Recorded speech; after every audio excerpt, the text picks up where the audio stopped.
ان الحمد للہ والصلاة والسلام علی رسول اللہ ومن والاه وبعد۔ جی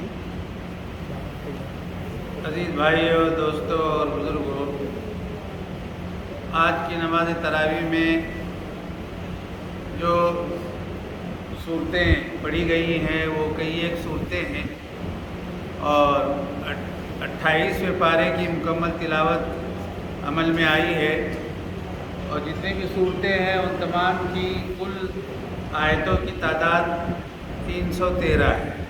گویا 313 آیتوں کی تلاوت آج کی نماز تراویح میں ہوئی ہے۔ سب سے پہلی جو صورت ہے ہمارے سامنے وہ سورہ مجادلہ ہے۔ اصل میں مجادلہ کے معنی آتے ہیں ایک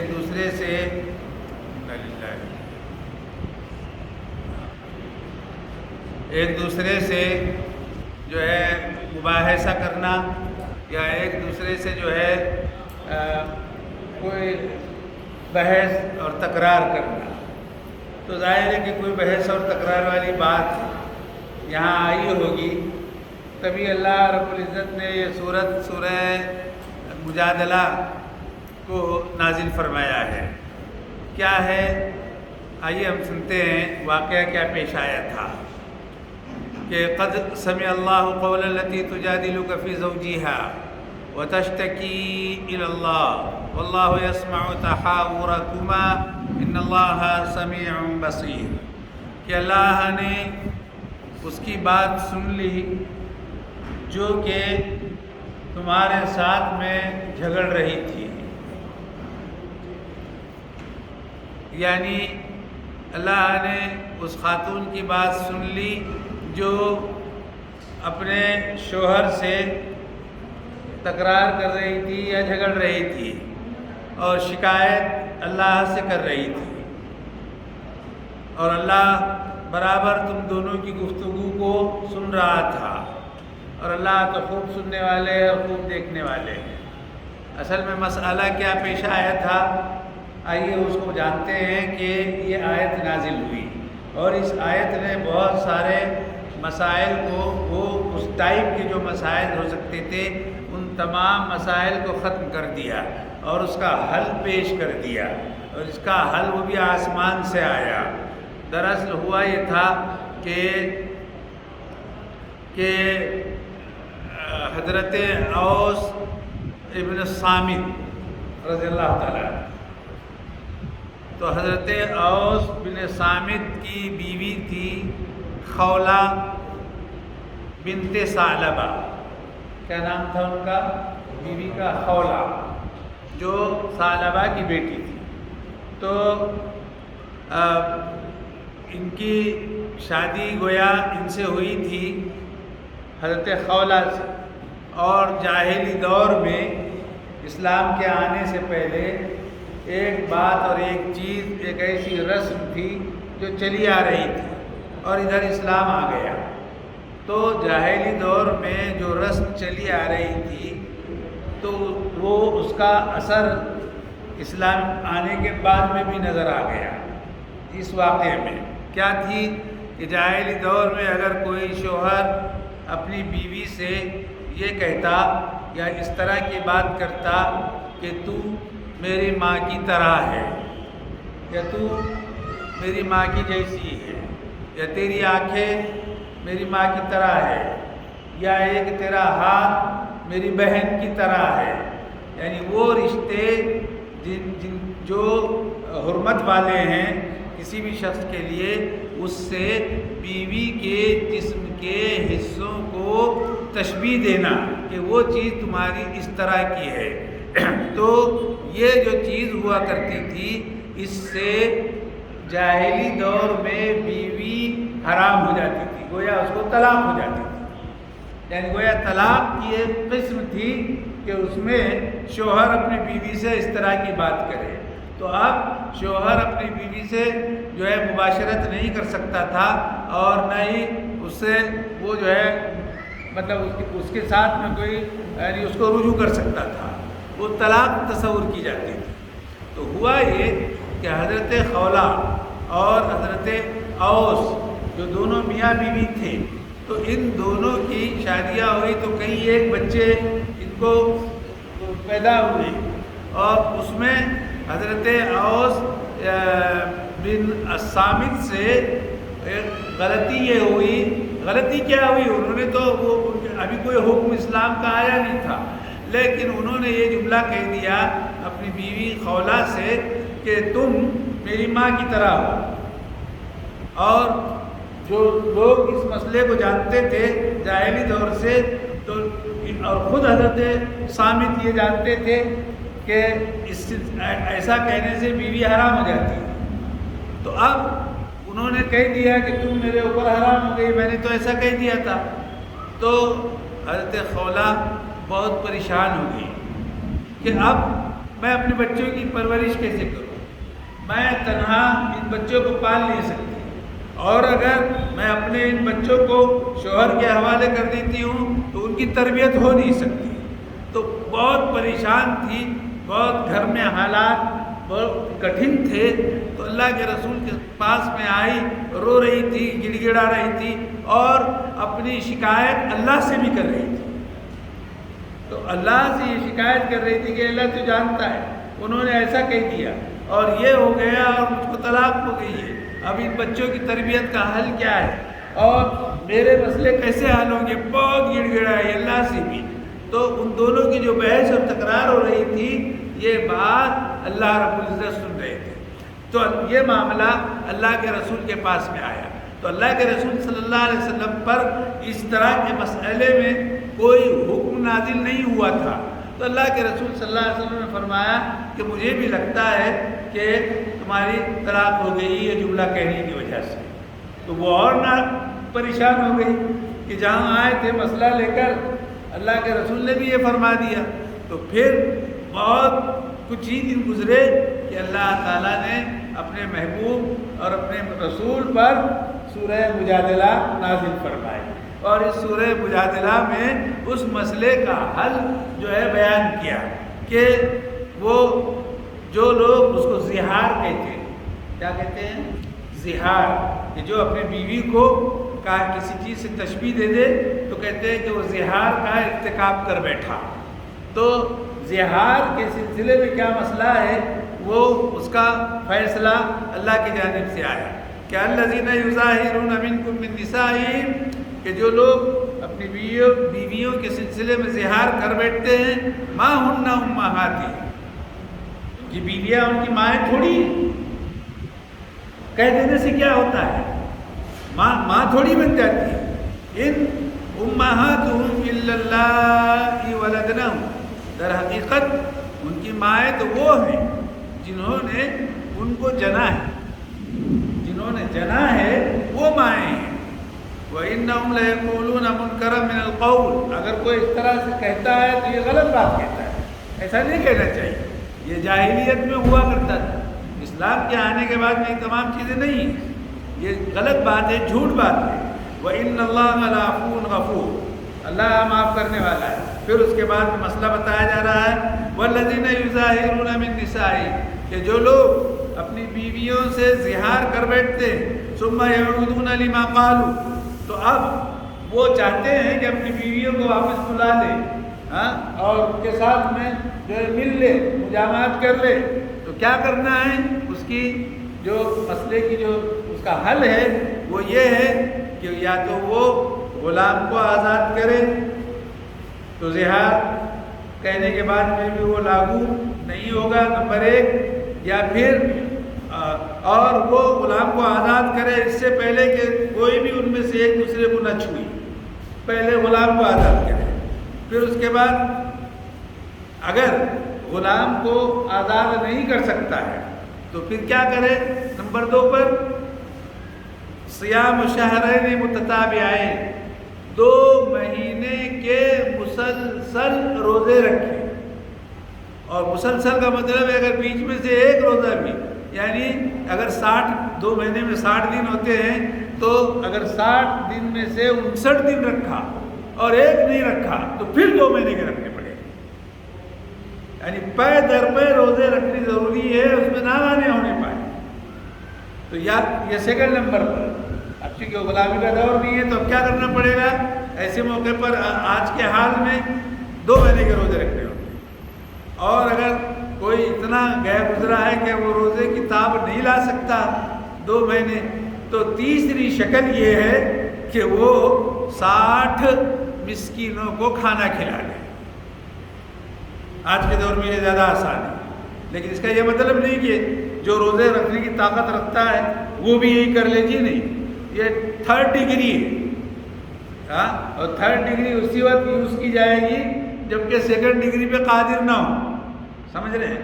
تو یہ حل جو ہے اسلام نے پیش کیا، اور حضرت خولہ بنت ثعلب رضی اللہ تعالیٰ عنہ اس مسئلے کے بعد میں وہ خوش ہو گئی اور اپنے شوہر سے جا ملی، اور اس کے شوہر نے ان کو بلایا، سمجھ گئی؟ اب سوال یہ ہے کہ یہ کوئی معنی نہیں رکھتے کہ ان کے شوہر نے یہ تینوں چیزوں میں سے کون سی چیز کو انجام دیا، وہ بحث نہیں ہے، اللہ نے 3 باتیں بتا دی۔ اتنا ضرور ہے کہ ان تینوں میں سے کوئی ایک کام ضرور حضرت اوس بن صامت نے وہ ادا کر دیا، تبھی ان کی بیوی ان کے پاس میں واپس آ گئی۔ بہرحال یہ مجادلہ، یعنی یہ واقعہ پیش آنے کے بعد میں میرے عزیزو، اللہ تعالیٰ نے آیت نمبر 6 میں جو بات ارشاد فرمائی ہے، دیکھیے ایسا ہم سے یہ خامیاں اور یہ غلطیاں ہم سے بہت سرزد ہوتی ہے کہ الم تر ان اللہ یعلم ما فی السماوات و ما فی الارض ما یکون من نجوی ثلاثۃ الا هو رابعهم، کہ کیا تم نہیں دیکھتے کہ اللہ تعالیٰ جو کچھ آسمانوں میں ہے اور جو کچھ زمینوں میں ہے تمام چیزوں سے واقف ہے، تمام چیزوں کو جانتے ہیں۔ اب ما یکون من نجوی ثلاثۃ، اگر 3 آدمی آپس میں خسر بسر کر رہے ہوں، کانا پوسی کر رہے ہوں، تو ان کو معلوم ہونا چاہیے کہ اللہ وہ چوتھے، مطلب یہ ہے کہ تمہارے خسر بسر کو بھی وہ سن رہے ہیں اور گویا تمہارے اس مجلس میں شامل ہیں۔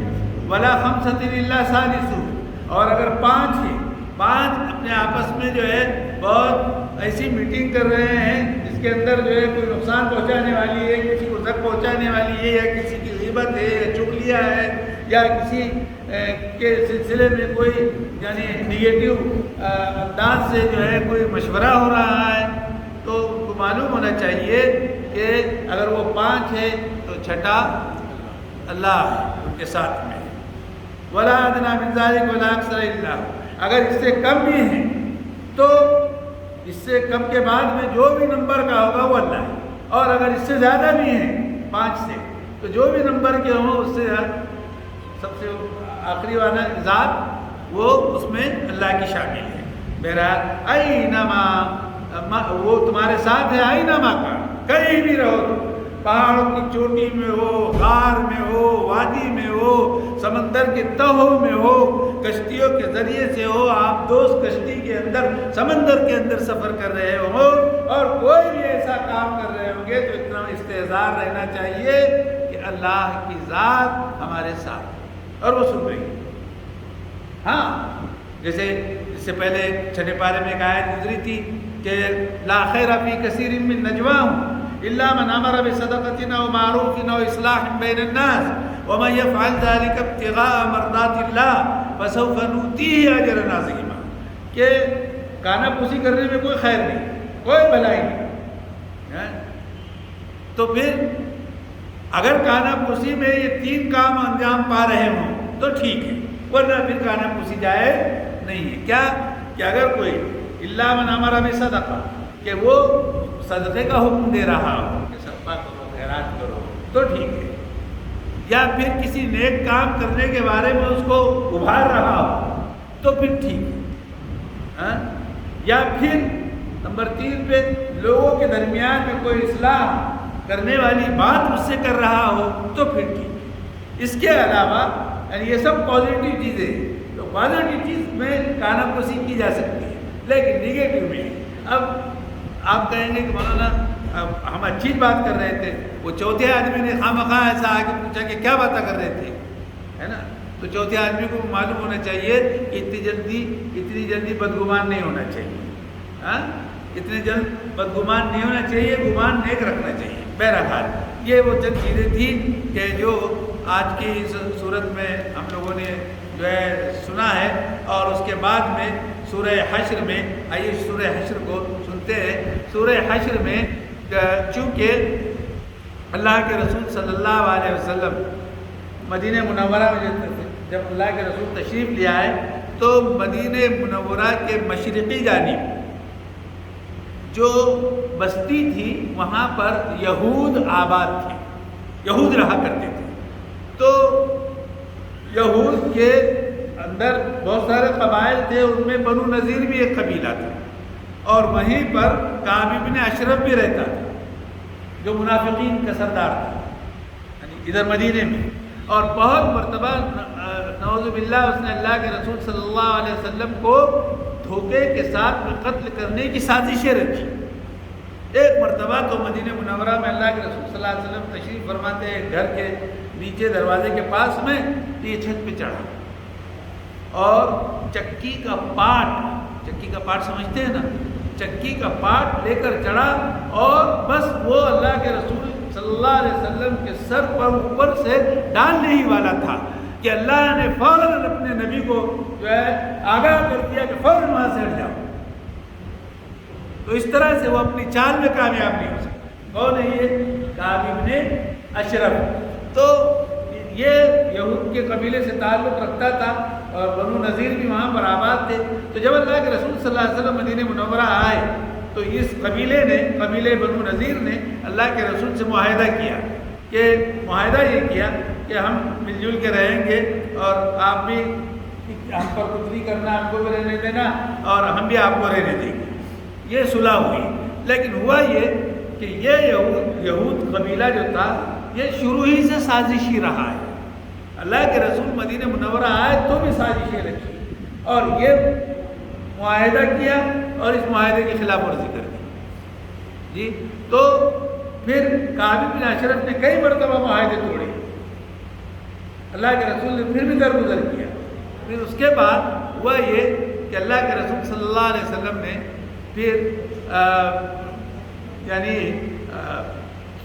صلح حدیبیہ جب ہوئی تھی تو صلح حدیبیہ میں جو شرطیں ہوئی تھیں، بہت ساری شرطیں تھیں نا صلح حدیبیہ میں جو ہوئی تھی، تو وہ صلح 2 سال تک بھی قائم نہیں رہ سکی۔ تو مشرکین نے اور یہ قبیلے بنو نذیر کے لوگوں نے اس کی خلاف ورزی کر دی۔ تو اللہ کے رسول صلی اللہ علیہ وسلم نے ایک جو ہے صحابہ سے مشورہ کیا، جس میں حضرت علی رضی اللہ تعالیٰ عنہ بھی تھے اور بھی بہت سے لوگ شامل تھے۔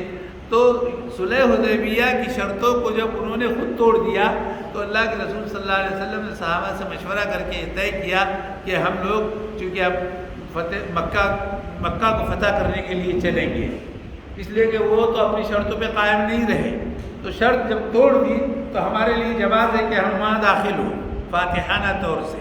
یہ مشورہ اللہ کے رسول نے کہاں کیا؟ مدینہ منورہ میں۔ تو مدینہ منورہ میں یہ مشورہ ہوا، تو اس میں اب کعب بن اشرف کو پتہ چلا۔ تو کعب بن اشرف نے کیا کیا کہ مدینہ منورہ سے وہ جو ہے آپ کے خبریں وہاں پہنچوا دی، کہاں؟ مکہ مکرمہ۔ بہرحال تو یہ جو ان کی رسہ کشی تھی یہود کی اللہ کے رسول صلی اللہ علیہ وسلم کے ساتھ میں، یہ ہمیشہ ہی سے قائم رہی۔ تو بالآخر محمد ابن مسلمہ یا مسلمہ انہوں نے کعب بن اشرف کا کام تمام کیا۔ تو اللہ کے رسول نے اس قبیلے والے سے کہا کہ آپ لوگ یہ اب جگہ خالی کر دیں اور یہاں سے آپ چلے جائیں، اس کو خالی کر دیں، آپ کو جو سامان آپ کا لے جانا ہے آپ لے جائیے، جو کچھ بھی سامان لے کے جانا ہے آپ لے جا سکتے ہیں، لیکن آپ یہ علاقہ خالی کر دیں۔ تو یہ پہلی بار یہود کو اپنی جگہ سے ہٹایا گیا۔ تو یہاں سے نکل کر وہ خیبر گئے، اور پھر خیبر سے نکل کر وہ ملک شام گئے، اور ملک شام میں جو فلسطین ہے یا اب جو اسرائیل ہے وہ یہیں کے یہودی ہے جو وہاں جا کر آباد ہوئے ہیں۔ اب 2 جگہ پہ تو ان کی ہجرت ہو گئی، یعنی مدینے سے خیبر اور خیبر سے جو ہے آپ کے شام، اب شام سے ہجرت باقی ہے، اس کا انتظار ہے۔ اسی لیے ملک شام کو ارض الحشر کہتے ہیں، یعنی یہ جو سورہ حشر ہے نا کہ وہاں پر کیا حشر ہوا ان کا، یعنی وہاں سے نکالے گئے، اب وہاں سے بھی نکالے جائیں گے انشاءاللہ۔ تو آپ کے خیبر سے حضرت عمر فاروق رضی اللہ تعالیٰ عنہ کے دور میں وہاں سے حضرت عمر فاروق نے ان کو نکالا، تو وہاں سے نکل کے وہ ملک شام پہنچے اور جا کر وہاں پر آباد ہوئے، تب سے وہ وہاں آباد ہیں اور انہوں نے جو ہے مسلمانوں کے ناک میں ابھی بھی دم کر رکھا ہے۔ اللہ تعالیٰ انشاءاللہ ان کا فیصلہ فرمائیں گے۔ اس کے بعد میرے عزیزوں جو آیتیں آگے ہیں سورہ ممتحنہ کی، سورہ ممتحنہ میں اللہ رب العزت نے جو بات ارشاد فرمائی، دیکھیے ایک واقعہ یہاں پیش آیا تھا کہ ادھر صلح حدیبیہ کی شرطوں کو مشرکین مکہ نے توڑ دیا اور مانے نہیں، ادھر 2 سال ہو گئے تھے، شرطوں کو توڑ دیا۔ اللہ کے رسول صلی اللہ علیہ وسلم نے مشورہ کیا تھا کہ اب جو ہے مکہ مکرمہ جائیں گے اور مکہ مکرمہ میں فاتحانہ طور سے داخل ہوں گے، لیکن اپنے اس پلان کو اللہ کے رسول نے مخفی رکھا، کسی کے سامنے اظہار نہیں کیا۔ لیکن ہوا یہ کہ وہاں کے ایک یہود نے، جس کو پتہ چل گیا، تو اس نے کیا کیا کہ، اور وہ تھے یہود کے نہیں، معاف کیجیے گا، بلکہ صحابی رسول تھے، صحابی رسول تھے جن کا نام حاطب بن بلتع تھا، حاطب بن بلتع، حالانکہ بدری صحابی ہیں، غزوہ بدر میں شریک رہے، لیکن ان سے غلطی ہو گئی، اور غلطی یہ ہو گئی کہ ان کے بہت سارے عزیز اور رشتہ دار مکہ مکرمہ میں رہا کرتے تھے، اور یہاں پر یہ مشورہ ہوا تھا کہ اللہ کے رسول یہاں سے بہت بڑی فوج لے کر مکہ مکرمہ جانے والے ہیں۔ تو حضرت حاطب بن بلتع کو یہ احساس ہوا کہ ادھر سے تو اللہ کے رسول جائیں گے تو وہاں کی قوم تہس نہس ہو جائے گی، اور میرے عزیز اور رشتہ دار بھی وہ جو ہے وہ ان کو بھی نقصان پہنچے گا۔ تو کمال یہ ہے کہ جو خط لکھا حضرت حاطب بن بلتع نے، اس خط کے اندر لکھا کہ دیکھو اللہ کے رسول، دیکھیں جملے ویسے نہیں کہے، ان کو اصل میں سچ میں اپنے خاندان کی فکر تھی، اس لیے انہوں نے اس راز کو وہاں پہنچایا کہ کم سے کم میں ان کو بتاؤں گا تو وہ لوگ میرے عزیز دار اور رشتہ دار اور خاندان کی حفاظت تو کریں گے، اس لیے ان کی نیت یہ تھی۔ تو خط میں لکھا حضرت حاطب بن بلتع نے کہ دیکھو اللہ کے رسول صلی اللہ علیہ وسلم مدینے سے یہاں چلنے والے ہیں، لیکن یاد رکھو وہ جب بھی مدینے آئیں گے تو فتح انہی کی ہوگی، اس لیے کہ اللہ ان کے ساتھ ہے، تم ان کے اوپر قابو اور فتح نہیں پا سکتے، تو یہ تو یقین ہے۔ تو یہ اللہ کے رسول صلی اللہ علیہ وسلم کو اللہ نے بتا دیا۔ تو حضرت حاطب بن بلتع نے کیا کیا کہ مدینہ منورہ کی ایک گانے والی خاتون تھی جس کا نام تھا سارہ، تو حضرت حاطب بن بلتع نے یہ خط اس گانے والی خاتون جس کا نام تھا سارہ اس کے پاس میں دیا کہ تم یہ خط مکہ پہنچاؤ۔ تو وہ خاتون اس خط کو لے کر نکلی اور اس نے اس خط کو اپنے بالوں کے بچھڑے میں یا چوٹی میں چھپا رکھا تھا اور وہ جا رہی تھی۔ تو ادھر اللہ نے اپنے رسول کو بتا دیا کہ اس طرح کا راز فاش ہو رہا ہے، تو اور ایک خاتون یہاں سے چلی ہے اور وہ فلاں مقام پر ہے، اور وہ جو ہے اس کو لیا جائے اور اس سے خط اس کو جو ہے اس پر قابو پایا جائے اور خط اس سے لے لیا جائے۔ تو اللہ کے رسول نے صحابہ کو بلایا، حضرت علی رضی اللہ تعالیٰ عنہ کو، ان کے ساتھ اور بھی کچھ صحابہ تھے۔ دیکھیے ہم حضرت حاطب بن بلتع پہ کوئی یعنی ان کو مورد الزام نہیں ٹھہرا رہے، وہ بدری صحابی ہیں، اور جتنے بھی صحابہ بدر کے غزوے میں جنگ بدر میں شریک رہے اللہ نے ان کے تمام گناہوں کو معاف کر دیا۔ یہاں پر صرف ان کو خاندان کی فکر تھی، اس لیے ان سے یہ غلطی، اگر اس کا نام غلطی ہے تو سرزد ہوئی۔ تو ہوا یہ کہ ادھر اللہ کے رسول نے لوگوں کو بلایا اور چند ایک لوگ کو حضرت علی کو بھیجا کہ تم جاؤ اور وہ خاتون تم کو فلاں مقام پر ملے گی۔ چنانچہ یہاں سے حضرت علی اور ان کے ساتھ کوئی گئے، جا کے ان کو دھر لیا اس سارہ کو اور کہا وہ خط کہاں ہے؟ کہا کہ نہیں میرے پاس کوئی خط نہیں ہے۔ تو ان کو پتا تھا کہ معلوم ہو گیا تھا کہ اس کی چوٹی کے جس کو ہم کچڑا کہتے ہیں، بالوں کا جو مجموعہ ہوتا ہے جو پیچھے باندھا جاتا ہے، تو فوراً حضرت علی نے کہا اس کے اندر ہے تم نکالو، تو پھر نکالا اس کے، تو خط کھولا تو یہ تھا۔ تو اس طرح سے وہ خبر مکہ مکرمہ جانے سے پہنچنے سے رہ گئی۔ تو اس کا پورا واقعہ تذکرہ سورہ ممتحنہ میں ہے کہ آزمائش میں مبتلا ہو گئے تھے بہت سارے لوگ، اور یہ آزمائش مسلمانوں پر آئی تھی، اللہ نے اس کو اس طرح سے دور کیا۔ اس کے بعد میرے عزیزوں، چونکہ ہمارا وقت ہو چلا ہے، اور بھی کئی صورتیں ہیں۔ سورہ صف ہے، سورہ صف میں صرف ایک ہی آیت ہے کہ مشرکین مکہ ہر چند چاہتے ہیں کہ یریدون لیطفئوا نور اللہ واللہ متم نورہ ولو کرہ المشرکون، کہ وہ چاہتے ہیں کہ اللہ کی اس روشنی کو بجھا دے اپنے پھوکوں سے، تو ظاہر ہے کہ اللہ اپنی اس روشنی کو پورا کرنے والے ہیں، بھلے کافروں کو ناپسند ہو۔ اس کے بعد سورہ جمعہ ہے، سورہ منافقون اور سورہ تغابن، آخری صورت ہے۔ بس 2-3 منٹ کے اندر ہم اپنے درس کو ختم کرتے ہیں کہ سورہ تحریم۔ سورہ تحریم کا مطلب ہے کہ یعنی کوئی چیز حرام کر دینا۔ تو اللہ کے رسول صلی اللہ علیہ وسلم نے اللہ کے رسول صلی اللہ علیہ وسلم عصر کی نماز کے بعد میں اپنی ازواج مطہرات کے گھروں پہ جایا کرتے تھے، تو گھروں پہ جو ہے ان کی زیارت بھی ہوتی تھی، ملاقات بھی ہو جاتی تھی۔ تو سب سے پہلے حضرت زینب کے پاس میں آپ جاتے تھے، تو حضرت زینب رضی اللہ تعالیٰ عنہ کے پاس میں گئے تو حضرت زینب روزانہ اللہ کے رسول صلی اللہ علیہ وسلم کو شہد وغیرہ کھانے کے لیے دیا کرتی تھی۔ تو اب ظاہر ہے کہ دوسری ازواج مطہرات کو معلوم تھا کہ حضرت زینب کے پاس بھی جاتے ہیں، اور پھر وہاں سے آ کر حضرت حفصہ کے پاس میں آتے تھے، پھر حضرت عائشہ رضی اللہ تعالیٰ عنہ کے پاس میں تشریف لاتے تھے۔ تو ان دونوں ازواج مطہرات نے آپس میں مشورہ کیا، کون کون؟ حضرت حفصہ اور حضرت عائشہ رضی اللہ تعالیٰ عنہ، کہ روزانہ وہاں جا رہے ہیں اور کچھ نہ کچھ کھا کے آتے ہیں، تو وہ شہد کھا کر آتے ہیں۔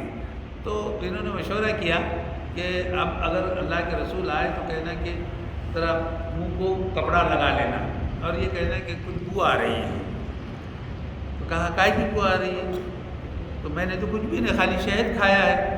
تو ان دونوں نے یہ کہا کہ لگتا ہے کہ وہ شہد مغافیر ایک پھل ہوتا تھا جس کے اندر کوئی بو پیدا ہوتی تھی، تو مغافیر کی بو آ رہی ہے۔ تو کہا کہ نہیں، میں نے تو شہد کھایا ہے۔ تو کہا کہ پھر ہو سکتا ہے شہد کی مکھیوں نے مغافیر سے کو چوسا ہوگا اور اس سے شہد بنایا، تو وہ آپ کو تو کہا کہ ٹھیک ہے آئندہ سے میں شہد نہیں کھاؤں گا۔ کس نے کہا؟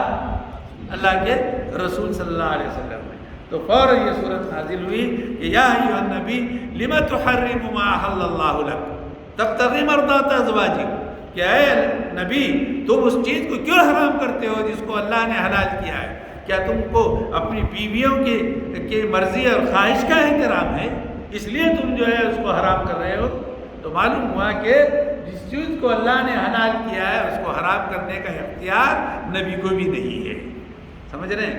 اس لیے کتنی مرتبہ اگرچہ کہ ہم بہت سے لوگ بیماریوں میں مبتلا رہتے ہیں، اور آج کل کی جو بیماری ہے وہ شوگر کی ہے، تو ظاہر ہے کہ شوگر میں چاول نہیں کھاتے ہیں، اگر کہیں دعوت ہے بریانی نہیں تو اب بریانی لا کے رکھ دیا تو ٹھیک ہے آپ کو نہیں کھانے کا ہے مت کھاؤ، لیکن ایک آدھا لقمہ لو اور چلے جاؤ، نہیں تو آنے ہی نہیں تھا، معلوم کر لینا تھا۔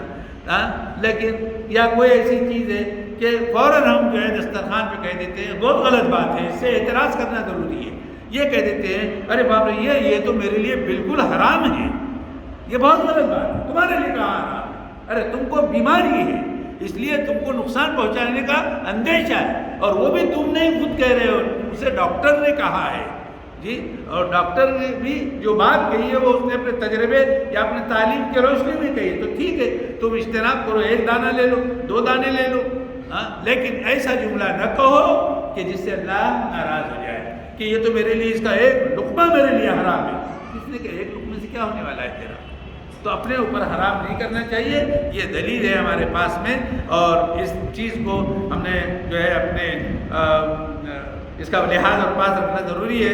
آخری جو آیت ہے سورہ تحریم کی وہ حضرت مریم علیہ السلام کے سلسلے میں ہے، جو عمران کی بیٹی تھی اور جس نے اپنے شرمگاہ کی حفاظت کی اور اس کو پاک و صاف رکھا، تو ہم نے جو ہے ہماری روح حضرت مریم میں پھونکی، اور پھر اس کے رب کے حکم سے جو ہے ظاہر ہے کہ کون پیدا ہوئی؟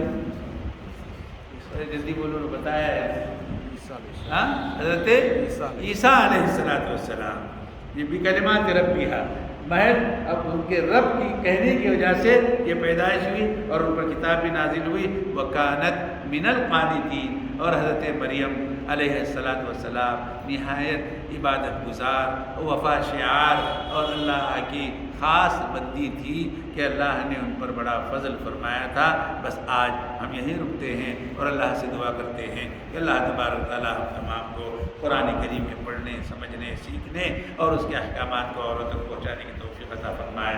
ربنا تقبل منا انك انت السميع العليم وتب علينا انك انت التواب الرحيم. وصلى الله تعالى على خير خلقه محمد وعلى اله وصحبه اجمعين برحمتك يا ارحم